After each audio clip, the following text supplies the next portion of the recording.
तो ठीक है दोस्तों, अभी हम लोग आ चुके हैं बिल्कुल हमारे नॉर्मल स्क्रीन के ऊपर। एंड दोस्तों यहाँ पे हम लोग बात करने वाले हैं एक बहुत ही शानदार कमाल की खबर के बारे में। बट ऑब्वियसली खबर ऑफिशियली है या अनऑफिशियली है, ये तो चीज़ें जाननी पड़ेगी कि नहीं।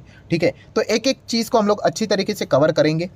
क्या ये खबर अभी आने वाली है, कितने टाइम के बाद आएगी, एग्जैक्टली आएगी या नहीं आएगी, पॉसिबिलिटी, सारी चीज़ों को कवर करेंगे। तो चलिए, तो दोस्तों आप सभी लोगों को पता ही है बजट की अगर हम लोग यहाँ पे बात करें तो साल में एक बार बजट तो देखने को मिल जाता है। और बजट का टाइम क्या होता है आपको पता ही है, फेब मंथ में हम लोग को बजट देखने को मिल जाता है। सो बजट की अगर हम लोग बात करें तो उसमें हम लोग को एक और इम्पोर्टेंट कंपोनेंट भी देखने को मिल जाता है। कौन सा? Rail budget. हाँ, पहले रेल बजट अलग से हुआ करता था, बाद में वो क्लब कर दिया गया यूनियन बजट के साथ ही इसका भी अनाउंसमेंट हम लोग को देखने को मिल जाता है। सो दोस्तों, रेल बजट की अगर हम लोग बात करें तो हाल ही में मतलब हर साल में एक ही बार रहता है। तो अभी जो फेब यहाँ पे रहेगा तो तभी भी हम लोग को इस प्रकार के बजट्स देखने को मिल जाते हैं। हाँ, अभी ये इलेक्शन वाला टाइम है, बट बताने का मकसद क्या है दोस्तों, अभी जो रिसेंट बजट हम लोग को देखने को मिला था वहाँ पे इंडियन रेलवे के लिए कितना अलोकेशन दिया गया था। तो आप अलोकेशन की बात करें, नियर बाय 2.5 लाख करोड़ दिया गया था। 2.5 lakh crore. Obviously capital allocation की हम लोग बात कर रहे हैं। प्रीवियस के हिसाब से 6% के आसपास जंप हम लोग को देखने को यहाँ पे मिली थी। मतलब क्या होता है कि जितना आप पैसा यहाँ पे दोगे रेलवे के लिए, उतना ही तो वो रेलवे का बिजनेस बेटर होते चला जाएगा। सो भविष्य में अगर आप रेलवे सेक्टर्स को ज़्यादा प्रेफरेंस देना चाहते हो तो आपका फोकस हमेशा बजट के ऊपर तो सबसे ज़्यादा रहना चाहिए कि सरकार रेलवे सेक्टर के लिए कितना बजट अलोकेट कर रहा है करके। कल अगर यही 2.5 लाख का 1.5 लाख कर दिया तो शेयर्स गिर जाएंगे, वो बोलेंगे क्या मिलेगा फिर हम लोगों को। बट यही 2.5 लाख का अगर कल बढ़ाकर थोड़ा सा 2.25 लाख कर दे, क्या पता 3 लाख कर दे, 3 लाख करोड़ ऑब्वियसली, तो मत इससे क्या होगा कि हाँ, रेलवे कंपनीज को ज़्यादा से ज़्यादा प्रोजेक्ट्स मिलने के चांसेस इससे बढ़ जाते हैं। ठीक है, तो ये चीज़ें हम लोग को देखने को मिलती है। मतलब बेसिकली क्या समझ में आता है कि सरकारी ये सेक्टर है, सरकारी पूरा रेलवे अभी तक तो फिलहाल अगर हम लोग बात करें तो इसका प्राइवेटाइजेशन बड़े स्तर के ऊपर होते हुए देखने को नहीं मिला है। छोटी मोटी गाड़ियां भागती है प्राइवेटाइजेशन की बात करें तो, बट पूरा अगर मैक्सिमम सेक्टर आज भी सरकार के ही कंट्रोल में है। तो सरकार क्या करती है, क्या प्लान कर रही है, क्या कर सकती है, इसके ऊपर भी हम लोगों का फोकस रहना चाहिए एंड खुद का एस्टिमेशन भी रहना चाहिए। तो दोस्तों, ऐसी एक ज़बरदस्त खबर फिलहाल तो सामने आ रही है, बट यस, रिपोर्ट के जरिए खबर हम लोग को देखने को यहाँ पे मिल रही है। रिपोर्ट मतलब ऑफिशियल तो नहीं है, अनऑफिशियल। एंड मार्केट में तो आपको पता ही है दोस्तों, 90% खबर तो रिपोर्ट के जरिए आते हैं, क्योंकि खबर आने के बाद, दुनिया को पता चलने के बाद तो स्टॉक्स ऑलरेडी भाग चुके होते हैं। एंड वैसे तो हम लोग कोई ट्रेडर्स तो है नहीं, बट फिर भी जो भी खबरें जितनी हो सके जल्द से जल्द सामने आती है, वो मैं आपके सामने जितना हो सके जल्दी से जल्दी पेश करने की कोशिश करता हूं। तो आप भी इन चीज़ों को अच्छी तरीके से स्टडी कीजिए एंड उसके बाद आपको जो लगता है आप डिसीजन अपना ले सकते हो। सो रिपोर्ट के जरिए कौन सी खबर सामने आ रही है? बहुत ही पॉजिटिव खबर यहाँ पे सामने आ रही है, जो कि मैं आपके सामने रखना चाहूँगा कि रेलवे की बात करें। देखिए, शब्द के ऊपर ध्यान दीजिए। प्रपोज मतलब प्लान कर रहे हैं, ऐसा बोला जा रहा है कि रेलवे प्लान कर रहा है 4 लाख करोड़ का मेगा प्लान। अभी 4 लाख करोड़ किस चीज़ के लिए ये खर्च, मतलब इतना बड़ा मतलब चीज़ यहाँ पे करने वाले हैं, किस चीज़ के लिए? तो मल्टी ट्रैक 7 बिजिएस्ट कॉरिडोर, इसके लिए 4 लाख करोड़ का वो खर्चा करने वाले हैं। ठीक है, आप खर्चा भी बोल सकते हैं या फिर भविष्य के लिए इन्वेस्टमेंट, बट ये इतना बड़ा प्लान लेकर यहाँ पे चल रही, कितना? 4 लाख करोड़। और जिस प्रकार से सरकार का रुख हम लोग को देखने को मिल रहा है, ये मैक्सिमम जो पैसा रहेगा, ये 4 लाख करोड़ के जो कॉन्ट्रैक्ट्स रहेंगे, मैक्सिमम 90+% वो हमारे भारतीय कंपनीज को ही मिलने वाले हैं। तो डेफिनेटली यहाँ पे जो भारतीय कंपनी है उनकी तो बल्ले बल्ले हो जाएगी। हाँ, बट जैसे कहा है कि प्रपोज है, ठीक है, होगा नहीं होगा वो बाद में देखा जाएगा। एंड अगर होगा तो एग्जैक्टली 4 लाख करोड़ होगा, 5 लाख करोड़ होगा, 2 लाख करोड़ होगा, वो बात की बात है। बट अगर ये चीज़ें अगर सच हो जाती है तो आप अंदाज़ा लगाए कि रेलवे कंपनीज को और कितना बड़ा यहाँ पे बिजनेस मिल सकता है। तो इसी चीज़ को थोड़ा डिटेल में जानने की कोशिश करेंगे। तो आप देख सकते हैं दोस्तों कि बताया जा रहा है इंडियन रेलवे प्लान कर रहा है, प्रपोज कर रहा है 4.2 लाख करोड़ मेगा प्लान, यहाँ पे multi tracking of 7 high density corridors, मतलब जहाँ पे हम लोग को ज़्यादा भीड़ देखने को मिल जाती है। तो ये 7 जगह हम लोग को देखने को यहाँ पे मिल रहे हैं। जैसे कि अगर हम लोग बात करें दिल्ली हावड़ा की बात करें, मुंबई हावड़ा की बात करें, दिल्ली मुंबई की बात करें, तो ऐसे 7 जगह यहाँ पे बताई जा चुकी है। एंड यहाँ पे फिलहाल तो क्या रहता है, बहुत ज़्यादा भीड़ रहती है ना, तो उस भीड़ को अलग करने के लिए आपको मल्टीपल ट्रैक्स की अवेलेबिलिटी चाहिए।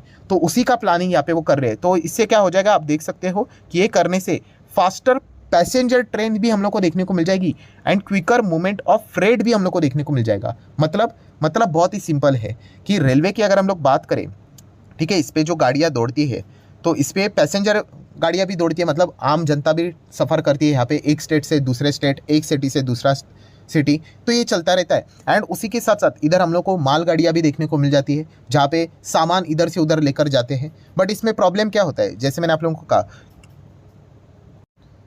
कि इस चीज़ का डिमांड बढ़ते जा रहा है, लोग ज़्यादा से ज़्यादा रेलवे से जाना चाहते हैं। ठीक है, पहले मान लीजिए कि ए पॉइंट से लेकर बी पॉइंट गाड़ी यहाँ पे जाती थी, एक ही गाड़ी होती थी। अभी बहुत सारा डिमांड आ चुका है, अभी 10 गाड़ियाँ ऐसे डिमांड आ चुके हैं कि फुल हो जाती है। अरे बट एक ही ट्रैक रहेगा तो गाड़ी जाएगी आएगी कैसे होगा? तो हाँ, बहुत ही ज़्यादा लेट यहाँ पे होगा, एक गाड़ी जाएगी फिर धीमे दूसरी आएगी, तो इसमें कितना टाइम वेस्ट यहाँ पे हो जाता है। तो इसका सोल्यूशन क्या है दोस्तों? तो इसका सोल्यूशन जैसे आप लोगों को यहाँ पे बताया कि मल्टीपल रूट्स आपको यहाँ पे करने पड़ेंगे, जैसे कि डबलिंग करना पड़ेगा। ठीक है, एक रूट है तो उसके साइड में एक और रूट डालना पड़ेगा, उसी के साथ साथ आपको एक और तीसरा लाइन या फिर चौथी लाइन भी डालनी पड़ेगी। मतलब मल्टीपल ऐसे रूट्स अगर आ जाएंगे तो आप अंदाज़ा लगाइए कितना फास्ट यहाँ पे चलेगा। वरना आप लोगों को पता भी होगा कि ऐसे बहुत सारे हमारे देश में ऐसे रेलवे के लाइन से सिंगल लाइन देखने को मिल जाते हैं। तो सिंगल लाइन में आपको पता ही है, रेलवे यहाँ से भी आती है, यहाँ से भी आते हैं, और बीच में क्या करना पड़ता है, यस ऐसे साइड में रेलवे को रुकाना पड़ता है, तो यहाँ से गाड़ी चली जाएगी, फिर उसके बाद इसको वापस ट्रैक में निकालना पड़ता है। कितना टाइम कंज्यूम हो जाता है इसमें। तो इसमें अगर हम लोगों को फास्ट चीज़ों को अगर आगे बढ़ाना है तो क्या करना पड़ेगा, यस अलग अलग पटरियाँ। आप जस्ट इमेजिन करके देख लीजिए कि एक सिंगल पटरिया है जहाँ से सीधा ट्रेन चली जाएगी, फिर दूसरी पटरी है जहाँ पे सिर्फ ट्रेन आती रहेगी, फिर और एक पटरी, फिर और एक पटरी, कितना फास्ट ये काम करेगा। ठीक है, अब बहुत सारे लोग बोलेंगे तो पहले क्यों नहीं किया? अरे पैसा भी तो चाहिए हर चीज़ करने के लिए। ठीक है, हर किसी को ये इस प्रकार की लग्जरी चीज़ें चाहिए, लग्जरी मतलब ऐसी चीज़ें करनी होती, बट बजट भी तो रहना चाहिए। तो ये चीज़ें हम लोग को देखने को यहाँ पे मिल रही है। तो टैक्स भी सरकार का बढ़ रहा है, तो इस चीज़ के चलते वो अलग अलग प्रोजेक्ट्स भी यहाँ पे प्लान कर सकते हैं। तो दोस्तों आप देख सकते हो क्या लिखा है, देखिए इन प्रपोजल, ऐसा वो कर सकते हैं। Union cabinet railway ministry plan यहाँ पे कर रहे हैं ऐसा प्रोग्राम कि आने वाले नेक्स्ट 10 साल, बाप रे बाप, ये देखिए ये वाली जो खबरें ऐसा सुनते हैं ना, तो जो एकदम फास्ट क्विक रिटर्न्स वाले जो होते हैं ना, वो नाराज़ हो जाते हैं। अरे 10 साल की बात कर रहे हैं, ऐसा मजाक थोड़ी है कि कल जाके सारी चीज़ें होगी, 10 साल लगेगा। तो उन्होंने कहा है कि 2024-25 अभी ये स्टार्ट होगा, तब से लेके 2034 तक, 34 तक, मतलब इतना यहाँ पे लंबा पारी यहाँ पे रुकना पड़ेगा, तब जाके ये इस प्रकार का जो प्लान यहाँ पे लेकर चल रहे हैं उसको टैकल कर पाएंगे। मतलब क्या है, डिमांड बढ़ रहा है, डिमांड से ट्रैफिक बढ़ रहा है, और इसका सॉल्यूशन नहीं निकाल रहा है। तो सॉल्यूशन निकालने के लिए इसको आपको क्या करना पड़ेगा, अलग अलग यहाँ पे लाइंस डेवलप यहाँ पे करने पड़ेंगे। इसका फिलहाल तो वो प्लानिंग यहाँ पे कर रहे हैं। उसमें अगर देखा गया फिर बाद में अलग अलग गाड़ी आएंगी। वंदे भारत की बात करें, उसमें आपको स्लीपर फैसिलिटी चाहिए, 220 की स्पीड से भागने वाली चाहिए।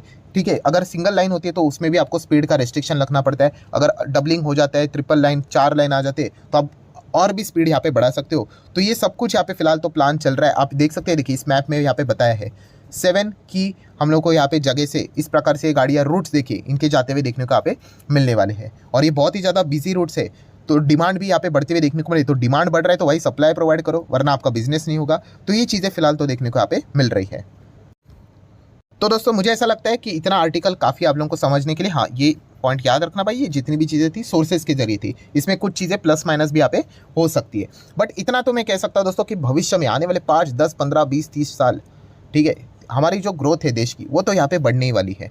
ठीक है, तो इस हिसाब से अगर देखा गया, अगर ये चीज़ें सच साबित हो जाती है तो आपको बताइए रेलवे स्टॉक्स इस चीज़ के चलते वापस उनको कॉन्ट्रैक्ट्स यहाँ पे मिलेंगे, कॉन्ट्रैक्ट्स मिलेंगे, रेवेन्यू बढ़ेगा, रेवेन्यू बढ़ेगा तो प्रॉफिट बढ़ेगा, प्रॉफिट बढ़ेगा तो ईपीएस अर्निंग्स बढ़ेंगे, ग्रोथ बढ़ेगी तो ऑटोमेटिकली शेयर प्राइस भी बढ़ेगा। तो यही चीज़ें यहाँ पे चल रही है। तो कौन कौन कंपनीज ऐसी है जिनको इसका फ़ायदा मिल सकता है? तो आपको पता ही है कि पहले आपको रूट्स डालने पड़ेंगे, रूट्स के साथ साथ इलेक्ट्रिफिकेशन करना पड़ेगा, टनल्स बनाने पड़ेंगे, ब्रिज बनाने पड़ेंगे, सारी चीज़ें यहाँ पे करनी पड़ेगी, तब जाके फ़ायदा मिलेगा। तो ऑब्वियसली कुछ स्टॉक में आपको स्टडी करने के लिए देना चाहूँगा। डिस्क्लेमर साफ है, कोई रिकमेंडेशन नहीं, खरीदना है बेचना है जो चाहे वो आप अपनी मर्जी के हिसाब से कर सकते हो।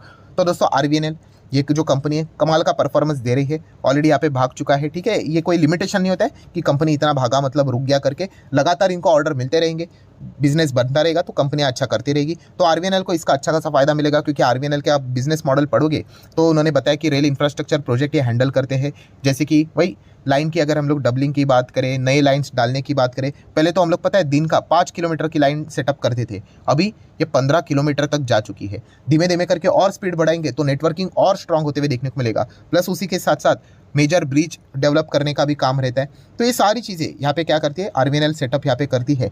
चाहो तो इसको स्टडी कर सकते हो, सरकारी कंपनी है, इरकॉन इंटरनेशनल, ये भी सरकारी कंपनी है, आप चाहो तो इसको भी स्टडी कर सकते हो। ये सारे कंपनीज ने कमाल के परफॉर्मेंस यहाँ पे दिए हैं, और अगर ये खबर सच हो जाती है तो डेफिनेटली इन्हीं कंपनीज को और भी अच्छा बेनिफिट यहाँ पे मिल सकता है। इरकॉन इंटरनेशनल ने तो नाम की तरह इंटरनेशनली भी बहुत सारे प्रोजेक्ट्स को हैंडल यहाँ पे किया है, ठीक है। तो मिडल ईस्ट का वो कॉरिडोर वाला प्रोजेक्ट होगा नहीं होगा, वो इजराइल सऊदी अरेबिया, तो उनके जो रिश्ते अच्छे होंगे खराब होंगे वो तो बात की बात है, बट हमारे खुद के भारत देश में ही अगर हम लोग बात करें, अरे बहुत बड़ा बिजनेस होना यहाँ पे बाकी है, बहुत कुछ होना बाकी है, बहुत कुछ मतलब बहुत कुछ। इसलिए तो दुनिया भर के इन्वेस्टर यहाँ पे आने के लिए लड़ झगड़ रहे हैं, ठीक है। तो ये चीज़ें हम लोग को देखने को यहाँ पे मिल रही है। बट इसमें क्या हो जाता है, 140 का 130 हो गया तो आधे लोग मुंह लटका देते हैं, बोलते हैं ये क्या है, अरे ये शेयर मार्केट है, 130 का 100 भी हो सकता है, उसमें कौन सी बड़ी बात है, ठीक है। यही आरबीएनएल जो अभी हम लोग देख रहे थे, ठीक है, शुरुआत 20 रुपये से हुई थी, 20 का 10 हो गया था, मतलब 50% क्रैश, ठीक है, लोगों ने बेच दिया। आज देखिए 158 हो गया, पछता रहे कि नहीं। तो बिजनेस के हिसाब से हम लोगों ने सोचना होता है। अगर आपको लगता है कि हाँ भाई बिजनेस में दम नहीं है,